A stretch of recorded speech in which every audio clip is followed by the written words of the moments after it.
আমি Baharampur care well clinic থেকে hair transplant করিয়েছি। 100% স্যাটিসফাই রেজাল্টটা যা পেয়েছি, খুব সুন্দর রেজাল্ট পেয়েছি, যেরকম চেয়েছিলাম সেরকমই পেয়েছি। আর যারা ভাবছেন যে এখান থেকে হেয়ার ট্রান্সপ্লান্ট করানোর কথা ভাবছেন তাদেরকে বলবো তারা আসুন কেয়ার ওয়েল ক্লিনিকে, এখান থেকে ট্রান্সপ্লান্ট করান। খুবই ভালো, এখানকার যারা স্টাফ তারা খুবই ফ্রেন্ডলি, সবসময় সাহায্য করে। যখন যেটা প্রবলেম হয় ফোন করে বললে তার সলিউশন দিয়ে দেয়। ডাক্তারবাবু খুবই ভালো, আমি ট্রান্সপ্লান্ট করে ফুল স্যাটিসফাই। আর আপনারা যারা যারা ভাবছেন যে হেয়ার ট্রান্সপ্লান্ট করাবেন তারা এখানে আসুন কেয়ার ওয়েল ক্লিনিকে, এখান থেকে করান ট্রান্সপ্লান্ট, খুবই ভালো রেজাল্ট পাবেন।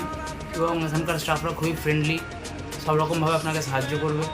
যখন ফোন করার, যখন যা সাহায্য দরকার তখন সেটা আপনি পাবেন। A feel of discontent, I'm finally facing it all, fearless.